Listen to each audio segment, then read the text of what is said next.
Well, howdy diddly, dandy there, chums, 'tis I, Captain of the Steeps. Today, chums, for you guys in the viewerverse, this is a talks video with Captain Steve. So, it's not gaming related, no. This is about the UK, the country I live in right now, chums.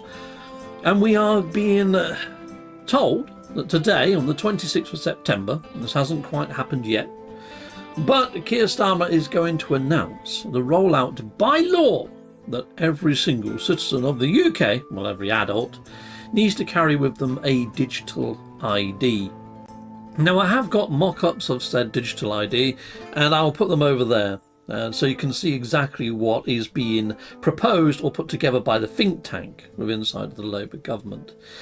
Now, during the actual pandemic, during COVID and all that sort of stuff, we had to have passports on our phone, digital passports that told of the vaccination status. I've still got mine on my phone, you know. And yeah, that digital passport you had to show at airports and places like that. This digital ID, is supposedly going to have all of that in it and more. Now, if it is built on the back end of that digital ID that we already had during the actual pandemic, I think it's going to be doing a lot more than what's on the face of what's been shown inside of these mock-ups. I'd imagine it's also going to contain our medical details, for example. I mean, at a quick glance at the mock-ups, I mean, it is saying that you can actually access what vehicles you have and what ones you got registered and view their tax status. You can view your household and it tells you who's registered to vote in your household, who lives in your household, who's claiming benefits and what benefits, all sorts of stuff inside of this app. My concern with this app is that it may be linked to smart devices, such as, you know, the one that tracks how much electric and gas you use and at what times of day you use it. And then that could be used to track carbon use and you as a person, how much carbon you're allowed to use before you have to go for carbon offsetting. Now, for somebody like me that uses the internet a lot and makes YouTube videos, as many as I do, my carbon remit could be a lot higher than the norm. You know, there's a lot that they could use this app for in the future. What they've given us at the moment and given us view of are things that, oh yeah, that'd be convenient. Yeah, I'd love to know when my car tax is due for renewal. Yeah, and my MOT. Brilliant, at a tap of a button rather than having to go onto gov.com, put in your car registration. Yeah, it ticks all the boxes for convenience, doesn't it? Under household, though, I did notice that it does mention about, you know, your tax in a roundabout way. And there's other areas where it could tie into how much revenue you're earning. Now, if they do want to put HMRC inside of here, I mean, I've seen an icon for HMRC inside of this app. So it could be, inside the mock-up anyway, that they try to link everybody's national insurance and what you earn into this app. Now, I've already mentioned I'm a content creator.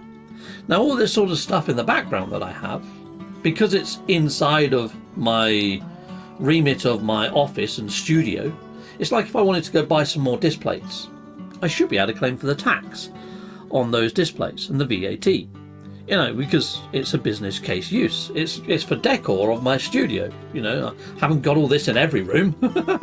You know, it's for the background of my studio. Or if I want a new webcam, or if I need a new keyboard, or a mouse, or a mic, or whatever. Anything that could be linked to this setup and this hobby and this business venture, because that's what it is now. It turned from a hobby into a business venture as soon as money came into the factor. So I can claim for all of that. But will my app know that I need to claim for all of that? Are HMRC going to send me one bill and I've then got to counter it and say, look, here's all the receipts for all this freaking stuff, you know? I mean, I have to do that anyway for an accountant at the end of the year, but it's something that I'm doing and I pay the accountant for. And it works out well for me, that sort of method. Having AI or an app try and do everything for you and say, oh, well, that Robocop figure, you know, that could be on a shelf in your living room. Yeah, it quite easily could be, but it freaking isn't. You know? It's one of those. So I don't think it's going to be overly fair to the point that it's going to do everything that all the checks currently do, is where I'm going with this. Every single thing that this app is proposing to do, there is already checks in place, there's already balances in place that already do all this stuff. I mean, this app may make it more convenient, and I think that's how they're going to push it. Plus, also, I think they're going to push it to say, well, everybody has got to have this, including people coming into this country who we might not know who they are. And this is the first level of vetting and building up a picture of who that person is. Which, in practice, in theory, yes, this all sounds great. But as you know, they've just put in a whole new bill here in the UK called the Online Safety Act. Now, they did ask if you went to a site that was deemed as being adult related, you know, gambling, porn, whatever. When you go onto one of these adulty type sites that they don't want children on, it comes up and it asks you to submit an ID, and you can use like your driver's license or even sometimes just a photo of yourself or whatever. Now, I heard that there was people that were going onto a certain website where you can put in your local MP's name because it's public facing, and this website would generate you a mock driving license of that MP. And I was hearing a lot of people were making mock-ups of Keir Starmer for all of these adult websites. So you can imagine now that the government's got all this information coming in. They're like, oh, let's have a quick look at what's going. Huh? Keir Starmer? What? Keir Starmer? What? Really? You've been looking at... Have you been looking at this, Keir Starmer? Maybe. Maybe these ID cards are sort of like, you know, off the back of that sort of thing. But what if that they don't accept all these different forms of ID and mock-ups that people have made online? What if we now have to use this digital ID? What if it's got some sort of QR code that you hold up to your web camera or whatever, and that is now your internet passport? And then what if all of your internet history, all of your cookies, all of your data is then held on this digital ID, this digital passport? Now, we've all got these mobile phones, okay? We've all got mobile phones, and a lot of them, now they unlock with fingerprint. I just use my fingerprint on there. And I've registered 2 fingers for that, my index finger and my thumb. You can register loads of fingers, even both hands if you want. You can make it so it unlocks by looking at your face. Some phones, maybe even your retina. We're already given our biological data, many of us have. You know, some people would rather use a pin. But a lot of people have given this biometric data already to our phone companies. Now, we know that Keir Starmer has been having an ongoing battle with Apple. Thank fudge he lost.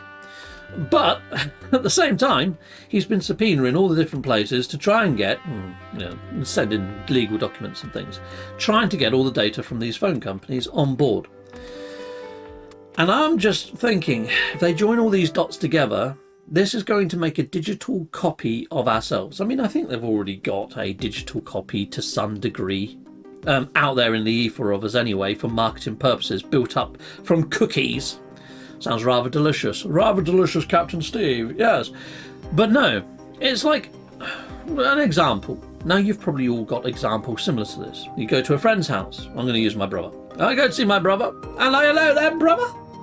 What's new in your life? Well, I just picked up this lovely ice cream maker machine by Ninja. Oh, that looks cool. Is the ice cream any good, though? Makes me an ice cream. I eat it and go, oh, that is splendiferous. I might have to get myself one of these Ninja creamy ice cream makers. I haven't got my phone out. I haven't watched any videos. I haven't even touched the internet. Okay? I get home. I open up Amazon, or I completely forgot about the Ninja creamy ice cream maker. I open up my phone, or I open up my TV to watch YouTube. The first thing I see is videos on the Ninja Creamy Deluxe ice cream maker. The one up from his. I'm like, huh? How does it? It's almost like your phones are listening, even when they're in locked mode and in your pocket. You know, what if all this information, now the app's going to be on your phone anyway, what if it's going to be, what if this app is going to be looking at the same cookies? What if the app is going to be building an online digital version of you inside of its memory and handing off that digital stuff and cookies and things and trackers and voice clips, text-to-speech type stuff. Speech-to-text, I should say. Sending it over to government servers, not to your internet phone provider, not to marketing bots, but directly to the government at this stage. Something else I want to point out with this whole Brit card, because that's what they're calling it, a Brit card, is that we are the United Kingdom. We've got Scotland, Ireland, Wales. Do they want to carry something called a Brit card? I think the reason why they're calling it the Brit card is because they're hoping to bring out something in time called the Brit coin, which is going to be a digital currency.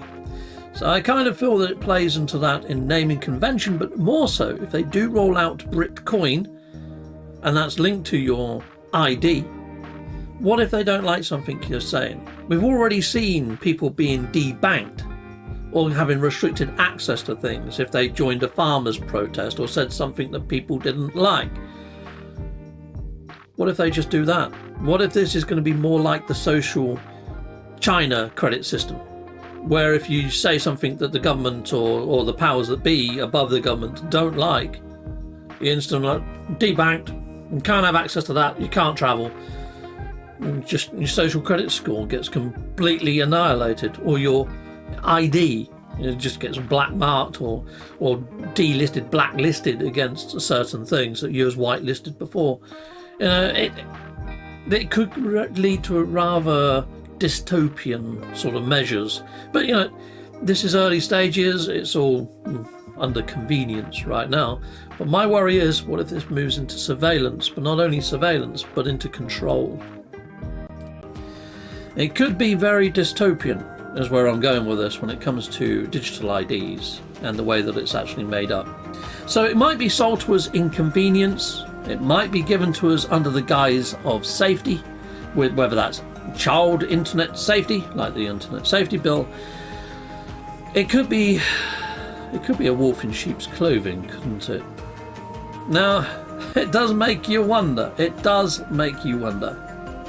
Now, there is a group called the Fabian Society, and I urge you to go look up the Fabian Society. The reason why I mention the Fabian Society is their logo is actually, or used to be, a wolf in sheep's clothing. Yeah, you couldn't script this stuff.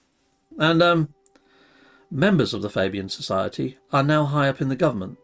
And you can probably guess who I'm going to say is in the Fabian group, well, society, that's pushing these digital IDs. Now you can even go onto the Fabian Society website. Yes, they're that blatant, they're that out there, but hardly anyone's heard of them. And you can actually see that they're quite proud to announce that these people are part of the Fabian Society. And they've been pushing this agenda for some time. There is also an agenda policy called Agenda 2030 that is moving rather rapidly, as the calendar flies, if that's a thing. We're fast approaching 2030. It used to be Agenda 2021, and it shifted and it shifted again, and now we're at 2030. They don't want to move these goalposts. The 2030 agenda, they're saying they're not going to shift it again, and everything else needs to happen before then. Digital IDs is one of those things, tying everything to the Internet of Things. IoT is very much a thing. You can go Google IoT, you'll get a nice wiki page that tells you all about the Internet of Things.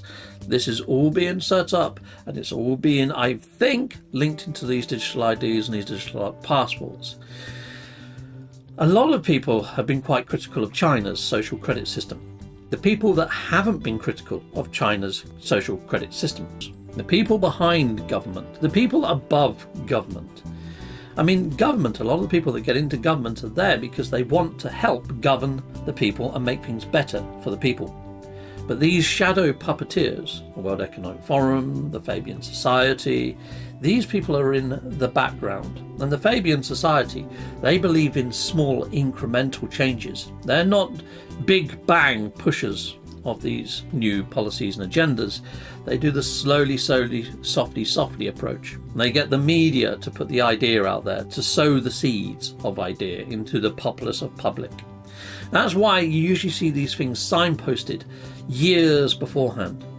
Think Tony Blair, think of him trying to push the digital ID. He still bangs that drum in every single talk that he gets. Any airtime that Tony Blair gets, he mentions digital IDs as being the solution to everything. It's the first step to owning nothing and being happy, in my opinion, people, which is a World Economic Forum statement. And you can go to the World Economic Forum's website and hit all this up, and they're blatant with all this as well. A lot of people will say, oh, this is all a conspiracy theory. Well, it's not if they've got freaking websites that say it in black and white, clear as crystal, of what they're hoping to do and when they're hoping to do it by.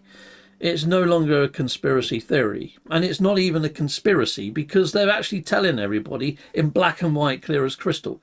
It's just that when you go to news outlets or you go to the media, they label anyone that's talking about this stuff as a conspiracy theorist. And it's not great. It's not a term that they should be banding about and putting on people. Because as soon as people hear that word, they shut down, they stop listening. And that's what they want. That's what they want, people. So I would say do your own homework. Go look at the Fabian Society's website and go and look at the World Economic Forum's website.